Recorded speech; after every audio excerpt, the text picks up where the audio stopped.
Hey YouTube, it's Robert Hall, and in today's video we're going to talk about the Sigma 105mm f1.4 Bokeh Master.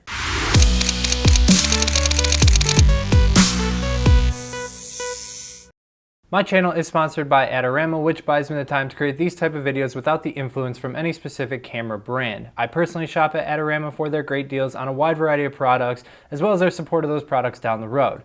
So if you end up enjoying this video, please give it a like and also support Adorama by using the links in the description below. So today we're talking about this behemoth of a lens. If you haven't heard of it, it is the Sigma Art Series 105mm f1.4.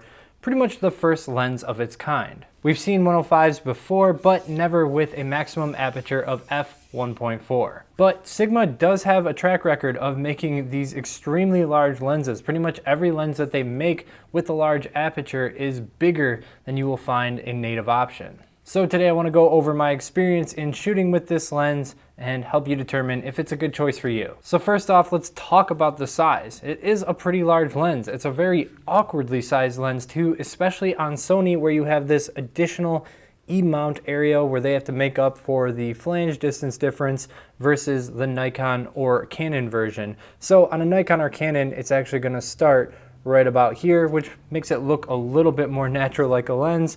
But this one, it just looks weird because it starts out so small and then gets to the biggest front element I've ever seen. The front element on this is 105mm. Now, in terms of the weight, I don't think that there's much to say here. If you're used to using a 70-200, then this is going to be no problem to you. But if you're used to something like a 50mm, even a 35mm, this is pretty heavy. It's even heavier than my 24-70. Now normally there's a tripod collar around this area which gives it a mount so that it can stay balanced when it's on a tripod. I keep that off just to get any additional weight savings that I can. But I have to admit, it does even look a little bit uglier without the tripod collar on, because you've got these rivets where it connects and there's nothing to slip over that and cover it. Now, while I don't find the size of this lens problematic for shooting, I do find it a little bit annoying for packing away. Regular cases just aren't designed to accommodate a lens of this width, so it really doesn't fit well in any of my camera bags. Now, in terms of build quality though, it feels like solid construction. Obviously, there's a lot of metal used in here, which contributes to its weight along with the glass,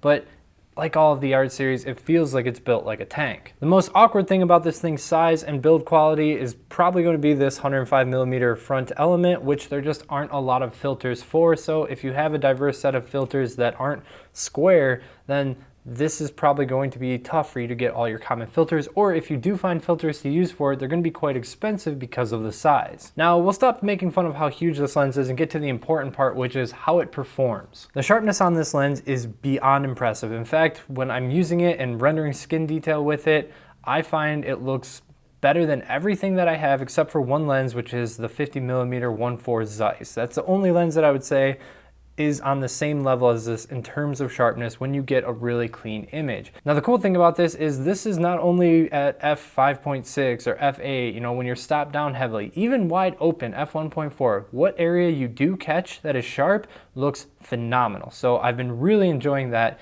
especially when I'm using it for portraits in low light areas. Because that's something that I've been disappointed with Sigma in the past, is that once you actually open that lens up all the way to its maximum aperture, they start to get really soft. The image quality really degrades. So to actually be able to use this at its widest aperture is really nice. However, that awesome image quality is marred a little bit by the speed and the accuracy of this lens. Now, if you watched before, I did a video on the 135mm f1.8. That was back when I shot Nikon, and I was super disappointed in the speed and accuracy of that lens. This is not that bad. This is better than my experience with the 135mm 1.8, which other people tend to sing praises about. I don't know if I just got unlucky in the 3 copies that I tested or what. However, this, my only copy of the 105mm 1.4 for the Sony E-mount, has just been a pleasure to use. So again, the 105 is not that bad, but it still lags behind the other Sony E-mount lenses that I'm using, which are all native Sony or Zeiss optics. Now, I'm understanding of speed. This is a lot of glass moving around, very large optics. I don't expect it to be a super snappy lens to use, but it does have some accuracy issues, namely when I'm using it with eye autofocus. I just find that it tends to drift off, and even when I'm seeing focus confirmation in the viewfinder of my camera, I'm still not getting the crispiest files possible when I go to open them up later. I would put its hit rate somewhere in the 80-90% area, so it's not horrible, but you do tend to miss a few moments while shooting, which with other lenses I'm just not used to. I feel like when I'm using my 85mm 1.4 G Master or even the 85 1.8, I have such a high hit rate with those that it's rare when I find an image that is completely out of focus. This one, I just run into it a little bit more often. So I've kind of made a compromise in that I'm really not using this for any moving subjects or extremely low light images. So this doesn't come with me to weddings at all. In fact, I only use it for my editorial portraits or studio portraits. Once I took it to my first wedding, I just decided that it's not different enough from the 85mm 1.4 to justify carrying both, and the 85mm 1.4 G Master is just a better performer in terms of accuracy, especially when you get into those low light scenarios where autofocus performance becomes really important. But when I'm at a shoot that I can take my time, I can reshoot, or I can really judge the performance of it, and there's not a once in a lifetime moment happening, I'm completely satisfied with this lens. Now let's talk about value a little bit, because this is a $1,600 lens. At $1,600, this would not be my first recommendation for a portrait lens. The 85 1.8 is a far cheaper lens at $600. It's got really nice sharpness, not quite the level of the 105, but its autofocus really outshines the 105, so I consider it like a far more versatile tool